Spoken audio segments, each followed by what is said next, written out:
Hello students, abstract algebra का यह lecture number 19 और आज हम देखने जा रहे हैं पुनरावृत्त आइगेन मान वाले आव्यूह का विकर्णीकरण, diagonalization of matrix with repeated eigen values.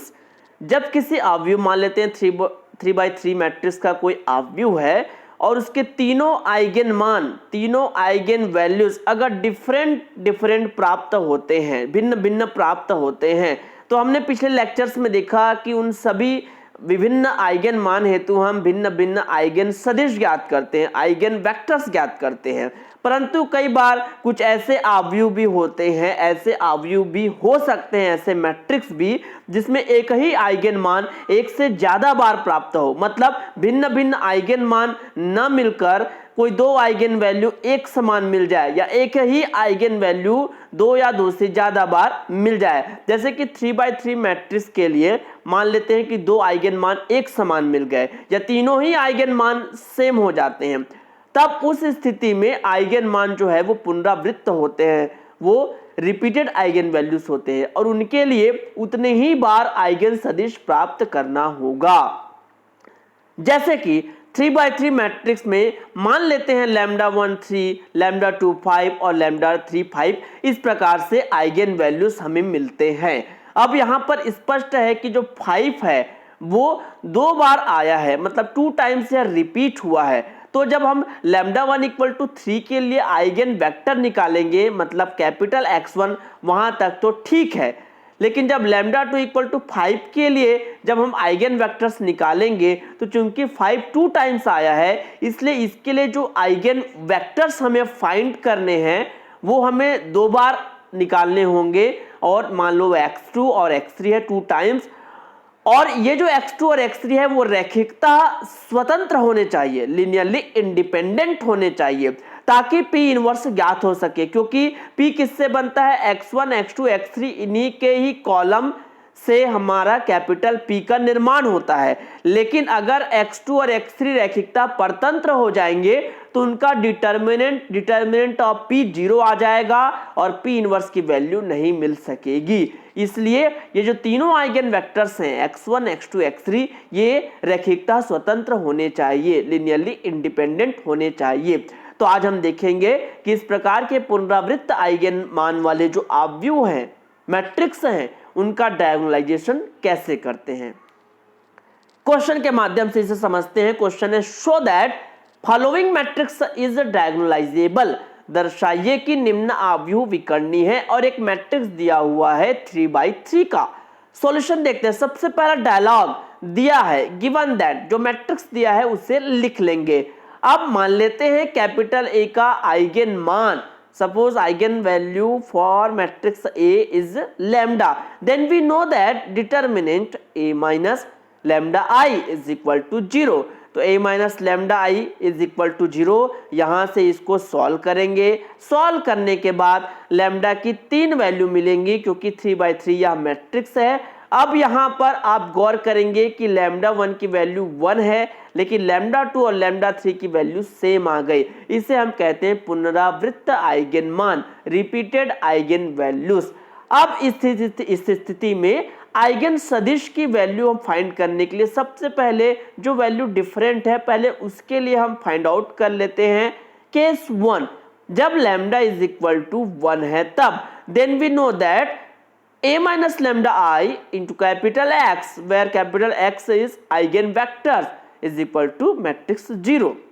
A minus lambda I में lambda is equal to 1 रखना है, तो यहाँ पर जो A minus lambda I है वहाँ lambda equal to 1 रख देंगे। यहाँ भी lambda equal to 1, जहाँ जहाँ lambda है वहाँ वैल्यू 1 रखेंगे, और 1 रखने के बाद ये जो वैल्यू आई, अब कैपिटल X, चूंकि 3x3 मैट्रिक्स है तो 3 आइगेन वैल्यू मिलेंगी, इसलिए हमने 3 वेक्टर्स हमने लिया है x1 x2 और x3, और ये 0 मैट्रिक्स है तो हमने 0 0 0 लिया हुआ है। अब यहां से 2x1 minus 2x2 is equal to 0, minus 2x1 plus 2x2, अब ये 0x3 दैट मीन्स वो 0 हो गया, is equal to 0, and the last one 0x1 0x2 4x3 is equal to 0। अब इनको हम सॉल्व करते हैं। तो यहां से 4x3 is equal to 0 है, मतलब x3 की वैल्यू क्या मिल जाएगी? 0 मिल जाएगी। और इस इक्वेशन से हम देखेंगे 2x1 is equal to 2x2, to cancel x1 upon 1 is equal to x2 upon 1। Finally x1 की वैल्यू 1, x2 की वैल्यू 1 और x3 की वैल्यू मिल गई 0। तो first eigen vector denoted by capital X1 we get 1 1 0। अब केस 2 देखते हैं। अब यहां पर लैम्डा इक्वल टू 5 जो है वो 2 टाइम्स आया है, इसलिए लैम्डा इक्वल टू 5 के लिए हमें 2 आइगन वेक्टर्स फाइंड करने होंगे। पुनः again a minus lambda I into x is equal to 0। तो a माइनस लैम्डा आई में लैम्डा की जगह 5 रख देंगे। यहां पर ये जो a माइनस लैम्डा आई है यहाँ लैम्डा इक्वल टू 5 रखेंगे। वैल्यू रखने के बाद ये वैल्यू आ जाएगी। अब इसको सॉल्व करेंगे, -2x1 -2x2 इक्वल टू 0 और ये, तो यहां से आप देखेंगे कि ये दोनों इक्वेशन तो सेम आ गए हैं और x3 वाला कोई टर्म आया नहीं है। तो x3 को हम क्या ले सकते हैं, आर्बिट्ररी कोई वैल्यूज हम रख सकते हैं। चलिए मान लेते हैं x3 इक्वल टू 0 और इस इक्वेशन 1 से 2x1 is equal to -2x2, तो x1 is equal to -x2, it implies x1 upon -1 is equal to x2 upon 1। दोनों की वैल्यू सेम है तो मान लेते हैं इट इज k सपोज। अब यहां से k की वैल्यू मान लेते हैं 1, तो k इक्वल टू 1 लेते हैं, तो यहां पर 1 रखने पर x1 की वैल्यू, इसको जब इधर ट्रांसफर करेंगे तो x1 इक्वल टू -1 और x2 इक्वल टू 1 ये वैल्यू मिल गया। और x3 को हमने आर्बिट्ररी हमने मान लिया है 0, तो एक आइगन वेक्टर मिल गया x2 इक्वल टू -1 1 और 0। अब एक और आइगन वेक्टर निकालना है, क्योंकि लैम्डा इक्वल टू 5 2 टाइम्स आया, तो इसके लिए एक बार कैपिटल X2 निकल गया। अब इसी के लिए एक और आइगन वेक्टर निकालने के लिए अब इस k के मान को कुछ और रख लेते हैं। चलिए 0 रख दिया हमने। और x3, चूंकि x3 का टर्म्स तो यहाँ आया नहीं है, x3 हम अपने हिसाब से कुछ भी वैल्यू रख सकते हैं। x3 इक्वल टू हमने 1 मान लिया, तो k की इक्वल टू 0 है, तो यहां से x1 अपॉन -1, x2 अपॉन 1 और k की वैल्यू 0 है, तो x1 equal to 0, x2 equal to 0 और x3 इक्वल टू हमने माना है 1। तो एक थर्ड आइगन वेक्टर्स हमको यहां पर मिला 0 0 और 1। और यहां पर ये क्लियर है कि x2 और x3 रैखिकता स्वतंत्र है, ये दोनों रैखिकता स्वतंत्र है। मतलब इसमें अगर हम किसी चीज का मल्टीप्लाई करें तो ये आ जाएगा, ऐसा नहीं है, या इसमें कोई चीज का मल्टीप्लाई करें तो ये आ जाएगा, ऐसा भी नहीं है। इसलिए दोनों आपस में लिनियरली इंडिपेंडेंट है। क्लियर। अब मान लेते हैं कैपिटल P क्या हो जाएगा, x1 x2 x3 को इस तरह से हम कॉलम में लिखते हैं।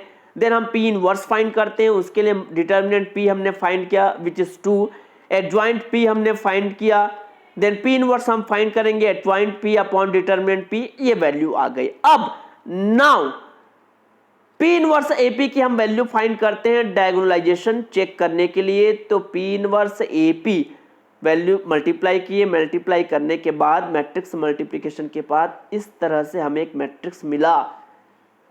और यहाँ पर ये क्लियर है कि ये एक डायगोनल मैट्रिक्स है, डायगोनल ऑफ 1 5 5। और यहाँ पर हम देख सकते हैं जो डायगोनल में जो एलिमेंट्स हमको मिले हैं ये वही वैल्यूज हैं जो हमें आइगन वैल्यूज में मिले हैं 1 5 5। तो इस तरह से P इनवर्स AP की वैल्यू आ गई diagonal matrix made by 1 5 5। So we can say that कि दिया गया अवयव विकर्णी है, given matrix is diagonalisable, this proved. अब एक बहुत ही इंपॉर्टेंट नोट करके हम लिखेंगे, ये नेट और जेम एग्जाम के लिए बहुत ही इंपॉर्टेंट है। अगर कोई 2x2 मैट्रिक्स दिया हुआ है इस फॉर्म में A B C D, तो A डायगोनलाइजेबल होगा, विकर्णीय होगा कब, यदि A minus d whole square plus 4BC it is greater than 0।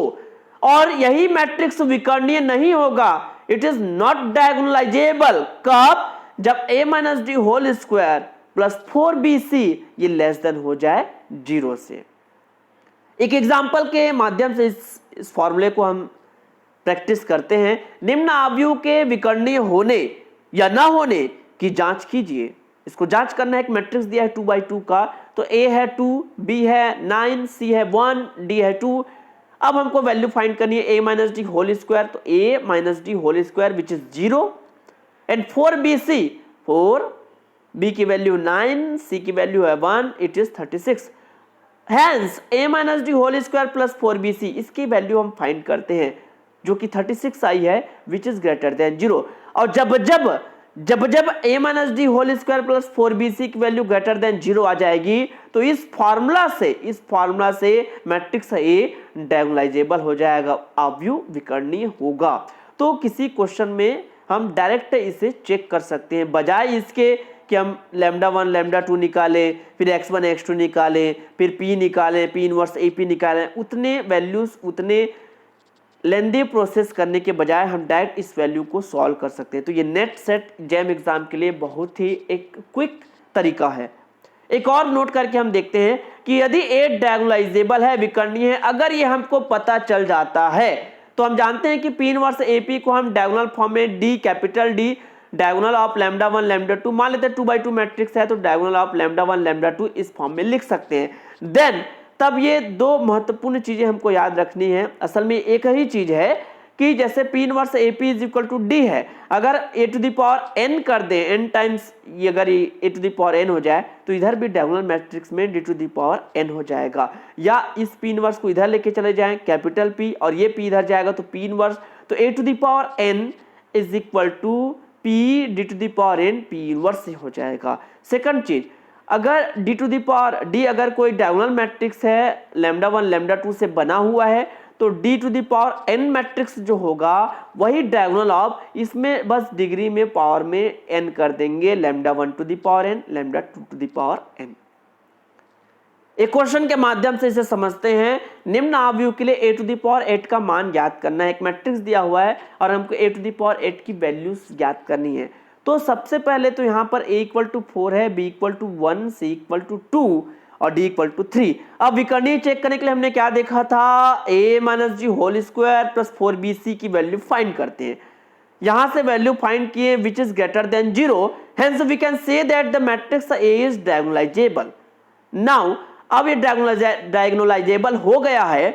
अब P इनवर्स AP की वैल्यू क्या होती है, डायगोनल ऑफ λ1 λ2 होती है, मान लेते हैं इट इज इक्वेशन 1। तो पहले हमको P इनवर्स और P की वैल्यू ज्ञात करने के लिए determinant A minus lambda equal to 0 करते हैं। और अब यहां से एक इक्वेशन आएगा, आइगन इक्वेशन। मैंने बताया है पिछले लेक्चर्स में कि डायरेक्ट आइगन इक्वेशन कैसे लिखेंगे, ये 2/2 है तो lambda two the power 2 minus करके इन दोनों को ऐड कर देंगे, 4 + 3 7 लैम्डा, प्लस करके इसका इनका डिटरमिनेंट निकालते हैं, 4 × 3 - 2 × 1 विच इज 10। तो डायरेक्ट ये आइगन इक्वेशन हमको मिल जाता है। अब यहां से लैम्डा की दो वैल्यू मिल गई, 2 और 5। अब आइगन सदिश फाइंड करेंगे, लैम्डा इक्वल टू 2 के लिए अलग फाइंड करेंगे, लैम्डा इक्वल टू 5 के लिए अलग फाइंड करेंगे। दो आइगन सदिश मिल गए, कैपिटल X1 कैपिटल X2, तो हमारा कैपिटल P का निर्माण यहां पर हो जाता है। अब P इनवर्स फाइंड कर लेंगे, यहां से P इनवर्स हमने फाइंड किया। अब इक्वेशन 1 में क्या है, P inverse AP equal to diagonal matrix D। तो अब वो फार्मूला हमने देखा था, अगर a टू द पावर 8 करें तो यहाँ d टू द पावर 8 हो जाएगा, और इसको इधर ट्रांसफर कर देंगे तो a to the power 8 is equal to p d to the power 8 p inverse हो जाएगा। This is equation 2। अब सिंस d इक्वल टू, अब हम ये देख चुके हैं कि डायगोनल मैट्रिक्स होगा डायगोनल ऑफ उनके जो आइगन वैल्यू है λ1 λ2 वो क्या है 2 और 5 है। हमको पूरा वैल्यू फाइंड नहीं करना है, p inverse into a into p की वैल्यू फाइंड नहीं करनी मल्टीप्लीकेशन में। हम जानते हैं कि अगर वो विकर्णीय आ चुका है, यहाँ से हम विकर्णीय देख चुके हैं, डायगोनलाइजेबल देख चुके हैं, तो इनको गुना करने के बजाय हम डायरेक्ट लिख सकते हैं, क्या लिख सकते हैं कि डायगोनल ऑफ उनके जो आइगन वैल्यूज हैं 2 और 5। अब d टू द पावर 8 करेंगे तो इनमें 2 to the power 8 5 to the power 8 हो जाएगा फॉर्मूला से, यहाँ से इसकी वैल्यू आ गई। This is equation 3। अब इक्वेशन 2 और इक्वेशन 3 से a टू द पावर 8 तो वैसा ही रहेगा, इज इक्वल टू, अब p की वैल्यू जो हमारे पास है, d टू द पावर 8 की वैल्यू ये है, डायगोनल में बस 256 और ये वैल्यू आ जाएगी, बाकी टर्म 0 होंगे, और p इनवर्स की वैल्यू हमने फाइंड किया है। मल्टीप्लाई करेंगे direct a to the power 8 ये वैल्यू आ जाएगा। This is answer. तो आज के इस लेक्चर में हमने देखा कि रिपीटेड आइगन वैल्यूज वाले मैट्रिक्स के लिए कैसे डायगोनलाइजेबल को हम चेक करते हैं, साथ ही साथ कुछ शॉर्ट ट्रिक्स भी हमने देखे, और a टू द पावर 8 इस तरह से कोई मैट्रिक्स को कैसे फाइंड किया जाए, a to the power 10, a to the power 12 में कोई भी वैल्यूज दिया जा सकता है। आज के लेक्चर में इतना ही।